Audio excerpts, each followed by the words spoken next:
Ils ont tenté de les classifier, 50%, Kamere, 100%, Kamere, 50% et tout ça. Ce sont des belles littératures auxquelles ils ne croient même pas. Ils ne croient même pas dans tout ce qu'ils disent. Pour preuve, vous posez... Oui, ils ne croient pas. Ils ne croient pas. Dans tout ce qu'ils disent à la majorité, ils ne croient pas. La preuve est que vous posez la question sur les élections des gouverneurs. Mais ce sont eux de la majorité qui disent Kengo ne peut pas remplacer Kabila lorsqu'il y aura vacances. Puisque Kengo est en désuétude, il est illégal au jour d'aujourd'hui et que son mandat est déjà périmé. Vous n'avez pas entendu vos collègues dire comme ça? Ils l'ont dit. On te suit. Et aujourd'hui, vous acceptez que ceux qui ont nommé Kengo, qui ont porté Kengo à la tête du Sénat, qui l'ont amené là-bas les députés provinciaux de 2006, vous acceptez qu'ils lisent vos candidats, puisque vous savez que vous allez glisser et que vous puissiez avoir la même mise sur toute la République en nommant vos commissaires spéciaux là comme des gouverneurs élus. Vous faites l'assimilation. Vous faites le semblant de faire les élections. Les élections même des gouverneurs. Est-ce que la CENI a compétence d'organiser ces élections? Parce que les gouverneurs sont élus par les députés provinciaux qui n'ont rien à voir avec la CENI. Et les gouverneurs que vous allez lire là, vous leur donnez quel timing? Leur mandat commence quand, et se termine quand? Vous flouez tout un peuple comme ça. Vous ne croyez pas dans ce que vous dites. Vous vous dites, vous êtes des nationalistes. Vous claironnez partout que vous êtes des nationalistes. Mais vous avez beaucoup de nationalistes parmi vous qui ont beaucoup de moyens, qui peuvent mettre de l'argent sur la place pour organiser les élections. Je ne vais pas citer le nom de je crois que ceux qui suivent RFI savent qu'ils ont même donné les noms déjà avec des montants, des sommes, des argents qu'ils ont.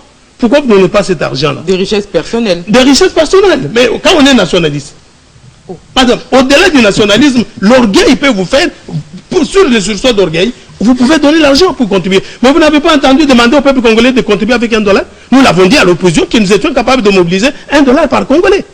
Et si par $1 par Congolais, vous qui en avez déjà des milliards, des 15 milliards dont on parle dans des médias, vous ne pouvez pas mettre à la place 1 milliard pour organiser les élections? Vous ne croyez pas? Je vais vous dire ce que M. Kabila a déclaré en 2006. Il dit ceci: chers compatriotes, la constitution promulguée ce samedi rencontre cette préoccupation, la constitution de 2006, rencontre cette préoccupation et inaugure une ère nouvelle pour notre pays. Le peuple vient de rompre avec le provisoire et vous nous introduisez aujourd'hui encore dans le provisoire à partir du 20 décembre, qui dirait depuis 1990. Le temps du partage équitable, équilibré du pouvoir fait partie du passé. Désormais le peuple choisira ses dirigeants. Quant à moi, Joseph Kabila, conformément à mes prérogatives constitutionnelles, je respecterai et je ferai respecter par tous l'esprit et la lettre de la Constitution ainsi que les lois de la République. Point. Vous avez terminé? Ça, c'est le président Kabila qui l'a dit. Aujourd'hui, nous sommes au moment où il doit appliquer ses discours. Il doit respecter la Constitution et la faire respecter. Respecter la Constitution, c'est organiser les élections dans les délais. Même si j'ai suivi Nanga, tente d'aller faire saisir la Cour constitutionnelle, je ne sais pas, il tire cette prérogative d'où, et s'il le ferait, nous verrons comment il va le faire. Vous tirez ça d'où? Vous venez avec des discours, vous donnez des leçons à Tshisekedi qui ne gère pas les pays, qui n'a pas l'impérium. J'ai conclu en disant ceci. Oui. Qu'est-ce que vous critiquez quoi, vous, dans votre camp? Si réellement vous avez été demandé de vous critiquer, si réellement c'était un mémoire de licence à rédiger, vous critiquez quoi? Puisque vous voyez seulement la paille dans le poil de l'opposition qui fait son travail, qui vous fait rappeler à tout moment qu'il faille respecter la Constitution. Réaction, Maître Guillaume Mandiolo. Merci madame. Je vais commencer dans l'ordre en parlant de commissaires spéciaux et puis j'y reviendrai pour réaction rapidement sur ce que les confrères viennent de dire. Lorsque on a les chefs d'État signé l'ordonnance désignant les commissaires spéciaux, tout le monde a crié en disant voilà, on va remplacer le gouverneur, on s'est fini terminé, il va encore faire tout ça. Vous avez été démenti quelques mois plus tard pour dire non, c'était le processus pour structurer les nouvelles administrations et mettre ça, les mécanismes en place, de sorte à ce qu'on puisse faire les élections, permettre aux élus réels de prendre possession de ces administrations-là. C'était ça le processus. Maintenant, c'est fait. Et là, personne n'en parle. Personne ne dit que tout le monde avait accusé Kabila d'avoir placé ces gens pour dire ad vitam aeternam. Ce n'est pas le cas. C'est le moment de pouvoir dire ah, finalement, nous nous sommes trompés sur ses intentions. On pensait qu'il allait mettre ces gens à lui. Tout ça. Non, on passe par les élections. On passe par les élections et les vrais élus vont devoir occuper ces sièges-là. Premier élément. Donc, c'est tout à fait naturel qu'on puisse le faire. Et pour revenir au mot qui a été dit par rapport à la CENI est la seule autorité pour toutes les élections de la République. Il n'y a pas une élection qui puisse échapper à la CENI. La Constitution nous donne cette autorité-là. Qu'on puisse élire une personne ou deux personnes ou 10 personnes, c'est la prérogative de la CENI. Donc, on ne peut pas dire que l'élection doit se faire en dehors de la CENI. C'est un non-sens juridique, ça n'existait pas. La Constitution donne la prérogative à la CENI pour toutes ces élections-là. Donc, on ferait, sur ces points-là, je pense qu'on peut tomber d'accord, la Constitution nous dit. Bon, maintenant, pour revenir à un autre élément que j'ai relevé, et je suis malheureux de pouvoir le dire, il y a toujours dans vos propos la présomption de culpabilité. Rien n'est encore fait. Oui, vous n'allez pas respecter les délais constitutionnels, si vous n'avez pas fait tout ça. Oui, mais on n'est pas encore là, on n'est pas encore le 20 décembre. D'ici le 20 décembre, il y a encore de l'eau qui passera sous le pont, il se passera des choses. Nous parlons dialogue. Un texte comme le nôtre aujourd'hui, qui est la Constitution, a été structuré, formalisé dans quelles conditions? Très complexe. Il fallait absolument taire les armes. Ce pays était coupé en trois, qui vous en souviennent. Si Kabila n'avait pas eu les génies d'accepter, on ne donne pas les génies dans tous les sens, d'accepter le partage des pouvoirs de sorte à ce qu'on puisse taire les armes. On a à peu près 6 millions d'habitants qui ont été massacrés. Qui en parle? Je n'ai pas entendu cette voix-là au niveau de l'opposition dire que, heureusement qu'il avait accepté de partager le pouvoir. Combien ont accepté de partager le pouvoir? Combien dans notre région ont accepté de partager le pouvoir? On n'en voit pas. Combien dans notre région ici, on parle de l'Afrique centrale et moyennement de l'Afrique australe, qui ont installé une démocratie comme la nôtre, avec un contrôle, avec les insultes tous les jours à la télévision, et combien de chaînes de télévision qui insultent matin, midi, soir, les chefs de l'État? Combien l'ont fait? Elle n'est pas parfaite, elle est imparfaite, on doit la parfaire en permanence, cette démocratie. Et en ce qui concerne ces textes, moi, il m'en souvient d'une période particulière qui est celle de la conférence souveraine. Ils ont tergiversé. J'étais à l'étranger, j'ai regardé ça à distance. Mobutu doit partir, on doit faire des choses et tout ça. Pendant des mois et des mois et des mois et des mois. Rien n'est sorti de tout à fait utile pour permettre à ce que les pays avancent dans le meilleur délai. Ça a pris du temps. On a vidé les caisses de l'État pour pouvoir subvenir aux besoins des gens qui participaient, matin, midi, soir. Ça a pris du temps. Jusqu'à ce que un vent puisse venir tout balayer. On ne peut plus en parler dans ce sens-là et tout. Aujourd'hui, on a un texte qui me semble ne pas être très parfait, qu'on doit parfaire. C'est une œuvre humaine. Cette même population dont on parle, il fut un temps lorsqu'on faisait la campagne de ces textes, la même opposition était contre ces textes. Il m'en souvient encore comment est-ce qu'il vilipendait ces textes. Ces textes, on n'en veut pas. Ce n'est pas un texte de la population, c'est un texte des belligérants. Et aujourd'hui, ils sont les premiers défenseurs de ces textes. Ça me rassure quelque part en disant... La société civile a défendu le texte. Non, madame, je ne parle pas de vous, je parle de l'opposition directement. Je m'adresse à l'opposition qui a déjà depuis 2006 boycotté tout et aujourd'hui devient le porteur du texte. Très bien, je félicite, j'applaudis, très bien. Mais un parti comme l'UDPS, qui est un parti phare, qui a construit l'idée politique de la plupart des jeunes gens dans ce pays, ne peut pas aujourd'hui sombrer dans le poujadisme. Il n'y a qu'à faire ceci. Donc, on est dans un populisme qui n'est pas digne de l'UDPS aujourd'hui. Certains cadres de l'UDPS a été au cœur de la réflexion politique, au cœur de l'engagement de la plupart des jeunes gens. Vous ne pouvez pas les travestir pour les intérêts personnels, vous parlez d'intérêts individuels. Mais là, on sent que ce qui est à la base, moi je vois les gens de l'UDPS au fin fond des villages et tout ça, ils ne pensent pas de la même façon. Ils sont dans une autre dynamique et tout ça. Vous faites porter à ces gens-là un discours qui n'est pas le leur. Ça s'appelle... En France, il y a un certain monsieur, un syndicaliste qui s'appelait Poujade, qui avait lancé, il n'y avait qu'à faire ceci, il n'y avait qu'à faire cela. C'est pas facile. Est-ce qu'on parle, j'ai pas entendu les discours sur les aspects sécuritaires de la région. J'ai pas entendu ça. Et comment vous faites pour la sécurité? Est-ce que vous savez très bien que, à un moment donné, et je l'ai répété sur ce plateau, que Rutshuru avait été demandé pour être pris en charge par une communauté de sorte à ce qu'il puisse le gérer. S'il vous plaît. Non mais, madame, il me paraît utile, lorsqu'on est dans ces discussions et qu'on parle à la population, notamment celle de Rutshuru qui nous regarde, qui aurait pu se trouver dans une sorte d'autonomie particulière parce que tout simplement, les gens ne faisaient pas attention. Et tous ces éléments, au plan sécurité, il faut en parler. Si aujourd'hui, on dit, voilà, demain matin, on aura des élections, qui va accepter les résultats? Personne n'acceptera ces résultats, madame. Donc voilà un peu la situation telle qu'elle se présente. Je pars du principe que la démarche du chef de l'État et du gouvernement et du peuple congolais par rapport aux élections qui sont en cours est une démarche tout à fait structurelle, fondamentale et constitutionnelle. Il faut aller jusqu'au bout. C'est dur, c'est pas évident, on n'a pas assez de moyens, on a des problèmes de sécurité, on a affecté un certain nombre des ressources au niveau de la sécurité, ce qui était utile, absolument utile, parce qu'on avait perdu Goma au moins 2 fois de suite, qui vous en souviennent, il fallait trouver la solution par rapport à ça. On ne peut pas dire au départ de Kinshasa, non, il n'y avait qu'à faire ceci ou cela. Je suis pas d'accord avec ça. Voilà, madame. On va faire un dernier tour de table avant de clôturer cette émission.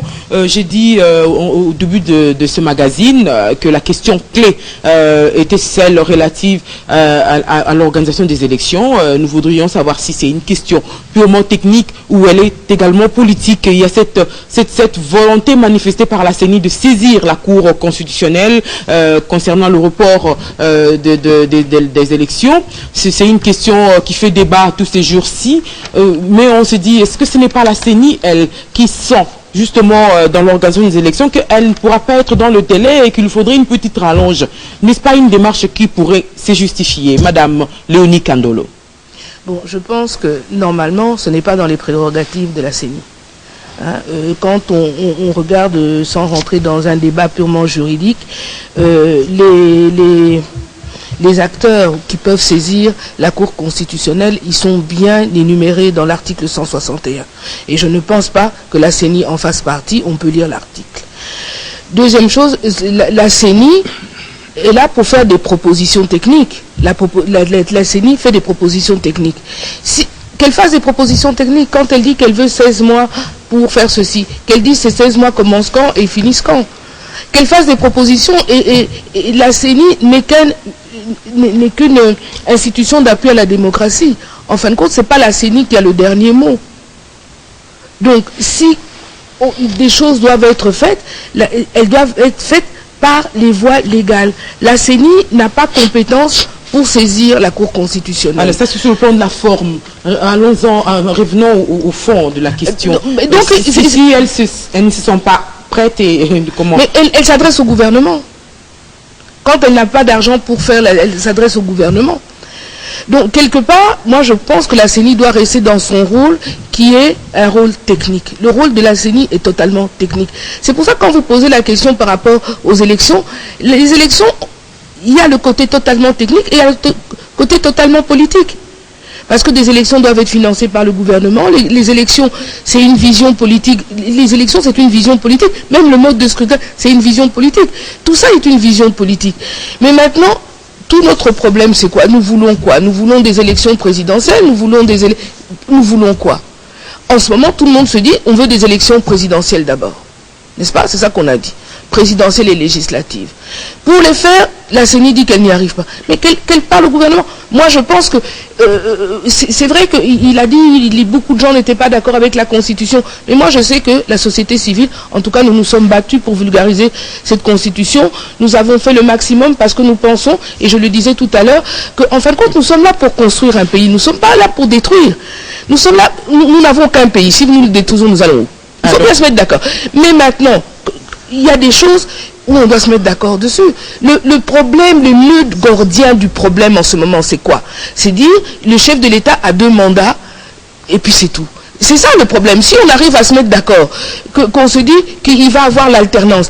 Et moi, je dis toujours aux gens, quand on parle d'alternance, il ne faut pas se dire que la majorité présidentielle ne sera pas, ce ne sera pas un membre de la majorité présidentielle qui sera élu. L'alternance signifie simplement que c'est une autre personne qui change après 2 mandats. C'est ça que ça veut dire l'alternance. Moi, je n'arrive pas à comprendre pourquoi les gens se crispent quand on parle d'alternance. Il y a des pays où il y a l'alternance et c'est le même parti qui reste au pouvoir. Ah, donc il y a des partis... C'est une façon pour vous de relativiser un peu cette question du respect de la Constitution et du délai constitutionnel. Absolument, il faut respecter les délais constitutionnels. Ce qui importe, c'est l'alternance. C'est l'alternance. Quel que soit le délai. Quel que soit le délai, non, les délais doivent être respectés, bien sûr. Mais c'est parce que les gens ont fait une fixation sur l'alternance en se disant que s'il y a l'alternance, la majorité va être balayée. Non, l'alternance, ça ne veut pas dire ça. L'alternance, ça veut dire un changement. Vous pouvez alterner avec des personnes de la même mouvance. Si la population n'est pas d'accord, ils mettront quelqu'un d'autre. Regardez par exemple au Bénin. Tout le monde était sûr, et alternance, il va avoir... Ben oui, ben Sassou, il était supporté, mais il n'est pas resté. Donc c'est la même chose. Moi je pense que nous devons rester fixés sur le développement du pays, sur le bien-être des populations. Se dire que les élections font partie, ça fait partie du jeu démocratique. Mais il n'y a pas que les élections dans un jeu démocratique. Il y a beaucoup de choses. il y a une gouvernance transparente, il y a beaucoup de choses dans la démocratie. Mais les élections sont une forme de respiration de la démocratie. Ok, des contraintes techniques pourraient faire en sorte que les délais ne soient pas respectés. Maître Zakari Kenda, comment voyez-vous ça? Non, madame, il n'y a pas de problème de contraintes. Il y a le problème de la moralité politique. Il y a le problème de l'agenda de la majorité politique qui veut s'éterniser au pouvoir. Confrère, je vous ai entendu dire que les opposants ont combattu la Constitution. Et je crois vous dire encore que vous êtes allés aux élections, au référendum pour cette Constitution. Pourquoi êtes-vous allés au référendum? S'il y avait l'unanimisme, je crois qu'on l'aurait déjà adopté, on aurait dit le référendum est là. Vous êtes allés aux élections parce qu'il y avait les non et les pour. C'est une règle générale qui est internationale. Reconnaissez-vous un collègue avec qui vous avez été dans une promotion qui a échoué, qui a repris l'année, le lendemain vous dites que vous n'avez jamais été mon collègue de classe? Kabila est élu à 48%. 52% des Congolais ne l'ont pas élu. Et c'est 52% quand on leur pose la question, qui est le président de la République démocratique du Congo? Ils vont refuser de dire que c'est M. Kabila? Vont-ils le refuser? Ils écrivent, le président c'est Kabila. Donc ce n'est pas le fait que l'opposition a dit non à la Constitution et qu'aujourd'hui vous devez faire de la Constitution ce que vous voulez. Ça devient la Constitution nationale. Quand vous parlez du contexte dans lequel on a fait la Constitution, la guerre et tout ça, c'est triste. C'est vraiment triste. Devinez les résistants français avec De Gaulle en tête. Ceux qui ont remplacé De Gaulle, on lui a demandé même de faire un troisième mandat, il a dit niet. Ceux qui sont venus après lui n'ont pas dit écoutez, nous avons pris ceci. De Gaulle a dit j'ai pris l'Allemagne, avait pris la France et tout ça. Non. 10 ans après que la Constitution a été promulguée, vous revenez sur le contexte de la Constitution. C'est une faiblesse et c'est un échec. Vous devez démissionner. Quand vous plairez pour l'UDPS, non, l'UDPS est informé. Le président Tshisekedi est informé par n'importe qui dans ce pays. Vos plaies se justifient parce que vous voulez glisser. C'est la seule force qu'on vous tirez. Comme vous tirez vos collègues. C'est la seule force nationale avec laquelle vous voulez glisser pour qu'il y ait la paix. Mais pourquoi Tshisekedi refuse? Il est informé plus que quiconque. Il dit, ils veulent glisser avec moi. Vous allez dire, l'UDPS plaît, l'UDPS refuse, vous lamentez sur l'UDPS. L'UDPS ne veut pas vous concéder, monsieur. Vous tirez des belles leçons. Je vous ai dit que vous dites de littérature à laquelle vous ne croyez pas. Vous l'avez dit, je vous ai fait beaucoup féliciter là-dessus. Quand vous évoquez des théories comme ça doit réfléchir dans votre cas. Vous devez beaucoup réfléchir dans votre cas. L'Utshuru ne va pas demander les comptes au peuple congolais et aux opposants. Les opposants ne gèrent pas Utshuru, ne gèrent pas la République. Le peuple de Utshuru va vous demander des comptes et va vous rendre des comptes. Maintenant, pour revenir à l'impasse, Nanga voulant saisir la Cour constitutionnelle, il envisage l'article 76, alinéa 4. Et le Congolais devrait le féliciter. Moi, je félicite Nanga. Je le félicite, mais sauf qu'il manque de courage, puisqu'il envisage déjà les vacances à la présidence de la République. C'est le seul cas qu'on peut retrouver à l'article 76, alinéa 4, où la CENI peut demander à la Cour constitutionnelle pour qu'il organise les élections dans les 120 jours lorsqu'il y a vacances à la présidence. Et Nanga a déjà compris la disposition. Je crois que je vous réinviterai pour continuer à discuter cette émission. Nous n'avons eu que 50 minutes, donc le temps nous impartit temps vers sa part. Mais formellement, Nanga n'a pas compétence pour saisir la Cour constitutionnelle. Aucune loi ne lui donne ce pouvoir. Nous allons clôturer cette émission. Monsieur Ngoïmbayo. Merci madame, au moins je ne me suis pas plaint que pour l'autre fois, vous ne m'avez pas donné la parole. Voilà l'élégance. Je voulais rassurer à mon co-débatteur que nous, on n'est pas là pour pleurer. C'est toute une génération qui s'inquiète. Monsieur Etienne Tshisekedi a commencé la politique, nous, on n'était pas encore nés. Aujourd'hui, nous faisons de la politique avec monsieur Etienne Tshisekedi. Monsieur Etienne Tshisekedi a commencé la politique, monsieur Kabila n'était pas encore né. Ça nous inquiète de comprendre que plusieurs générations se rendent compte de l'inconstance politique de monsieur Etienne Tshisekedi. Pourquoi devons-nous pleurer? Parce que nous faisons partie de la génération qui construit. Nous n'avons pas été dans la chaîne de la génération qui ont détruit ce pays depuis 60, depuis l'indépendance. Et vous nous voyez nous pleurer? Nous faisons de la politique, messieurs. Réalisme oblige. Nous, on ne fait pas de la démagogie. Non plus, nous ne faisons pas, nous ne sommes pas des porte-parole d'une certaine frange de la communauté internationale au regard de nos potentialités, au regard de nos minéraux, au regard de tout ce que nous avons ici, et qui veulent à tout prix nous faire du mal ou nous plonger dans l'obscurantisme, messieurs. Cessez d'être des porte-parole. Madame, Monsieur Corneille Nanga, un peu de la modestie à la CENI. Il faut d'abord dissocier la personne de M. Nanga et de la CENI. La CENI, dans sa partie intelligente, on a mis une disposition pour prendre des décisions. C'est la plénière. Qu'est-ce qui constitue la plénière? La plénière est constituée de la mouvance présidentielle, de la mouvance oppositionnelle, ainsi que de la société civile. Oui. Si Nanga doit prendre une décision, c'est décidé dans cette plénière dont fait partie l'UDPS. Donc, à ce jour, ce sont des supputations. Qui est censé dire que Nanga n'a pas qualité ou il a qualité? C'est la Cour constitutionnelle, qui n'a même pas cette requête. Pourquoi des agitations inutiles? Il n'y a rien. Quand vous lisez l'article 160, il est clairement dit que la Cour constitutionnelle a le rôle d'opérer, de faire le contrôle de la constitutionnalité des lois et actes qui font force de la loi. Si la Cour constitutionnelle, il n'y a que la Cour constitutionnelle, ce n'est ni l'UDPS, ce n'est ni la majorité. Donc nous estimons qu'à ce stade de cesser des supputations, nous estimons qu'à ce stade, il faut qu'il y ait une requête et qu'on voit les contenus de la requête. Madame, une constitution partout au monde est faite pour résoudre le problème d'un pays. Notre constitution qui nous a aidés à résoudre le problème de 1+4, vous savez d'où ça tire ses racines? Quelqu'un a même dit entre la constitution et la paix, le choix est clair. La constitution est germano-franco-belge. C'est comme vous, madame. Si vous voulez avoir votre robe chez votre couturière, c'est ça la constitution. On adapte aux réalités du pays. Quel est l'absolu? L'absolu, c'est le développement de la population. Ce n'est ni les délais qui intéressent le petit peuple. Ce n'est ni les glissements qui intéressent la population. Ce n'est ni les élections qui intéressent la population. C'est le développement à la base. À ce jour, il faut cesser. Calmez-vous. Intervenez, s'il vous plaît. À ce jour, madame, ce qui est plus important, c'est le développement de la population. Les élections, ça fait partie du mode dans la démocratie, mais nous sommes dans une jeune démocratie. En une minute.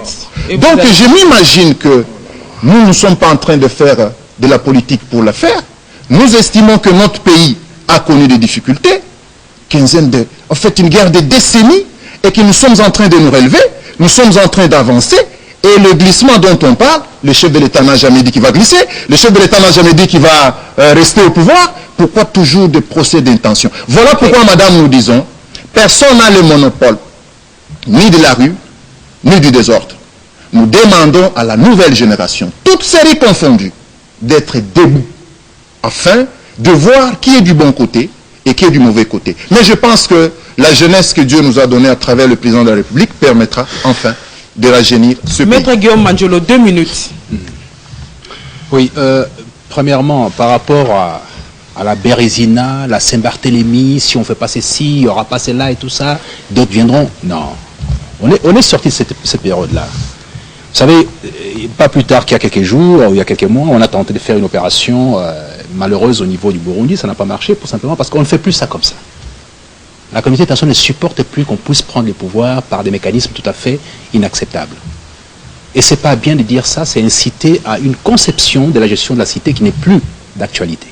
Premier élément. En 2006, vous avez boycotté, vous avez refusé d'aller aux élections. Votre droit n'est plus naturel. D'ailleurs, constitutionnel, pas pour y aller. Très bien. En partant du principe que, puisque vous ne participiez pas, on aurait la Bérésina aussi et la Saint-Barthélemy. Ça n'a pas été le cas pendant 5 ans. Bon, on est passé à une autre élection, vous êtes revenu. Vous êtes dans votre pays, vous faites ce que vous voulez. Vous partez, vous revenez, très bien, il n'y a pas de problème. Mais simplement, admettez que lorsqu'on a un texte devant nous, que vous avez réprouvé, que vous avez adopté par la suite, parce que dans votre comportement maintenant, vous devez le porter de ce texte. Très bien, moi je vous applaudis, c'est ce que j'ai dit tout à l'heure, je n'ai pas dit que c'était mauvais, j'ai dit que c'était très bien.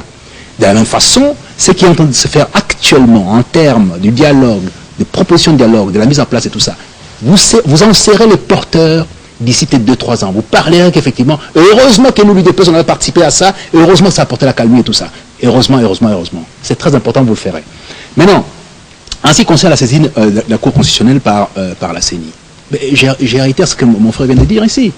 Mais la CENI, c'est quoi aujourd'hui? C'est la composition de la société congolaise politique, telle que c'est par exemple plus la société civile, qui aujourd'hui, au niveau d'une instance politique ou une autre, a réprouvé ou a demandé que son représentant au niveau de la CENI puisse quitter au motif qu'on aura fait une déclaration quelconque.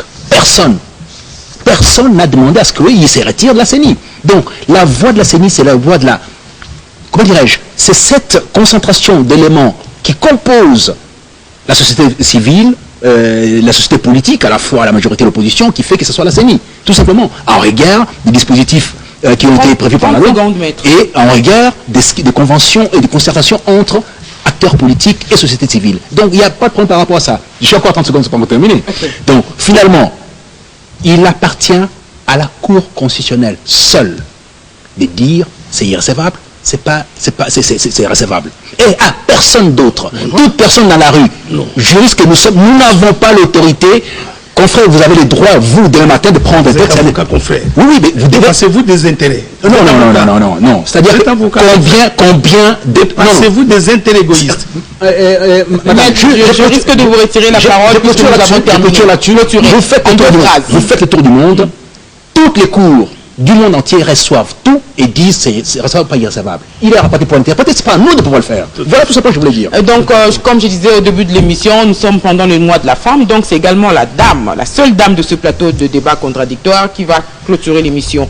Donc, Madame Léonie Kandolo. En clôturant, je vais quand même vouloir, il faut revenir dans les textes parce que la Constitution est là et l'article 161 dit exactement qui peut faire la saisine. Et la CENI ne fait pas partie. On peut le lire, on n'a pas le temps, mais je crois que si tous on lit l'article 161, vous verrez bien que la CENI n'a pas autorité pour cela. Alors, moi je voudrais quand même, parce que ce que vous avez dit, maître, tout à l'heure, vous êtes avocat aussi, n'est-ce pas? Allez-y, madame. Et pour moi, m'a heurté quand vous avez parlé de la Constitution. Vous savez, la Constitution, c'est un document sacré. On ne peut pas dire dans un pays que on peut l'aménager, on peut faire... Les pays qui tiennent, vous avez dit que le développement est plus important que la Constitution. Mais bien sûr. Non, le développement vient de notre Constitution. Le développement de notre pays doit se faire sur une base saine, légale. Et je pense que si tous les pays qui se sont construits, qui se sont développés, se sont toujours basés sur des textes. Et on ne change pas les règles du jeu en cours de match. Madame Kandolo, je vous réinvite vendredi prochain. Maître Kenda, je vous réinvite également. Je prends le peuple à témoin. On vous retrouvera vendredi prochain pour un autre numéro de cette émission. Merci à vous d'avoir été les invités de ce magazine. Donc, rediffusion jeudi prochain à minuit. Restez branchés sur la radio-télévision nationale congolaise, chers Congolais et vous tous qui nous suivez à travers le monde. Donc je vous dis bonsoir et bonne suite de programmes sur la radio-télévision nationale congolaise, l'église au milieu du village.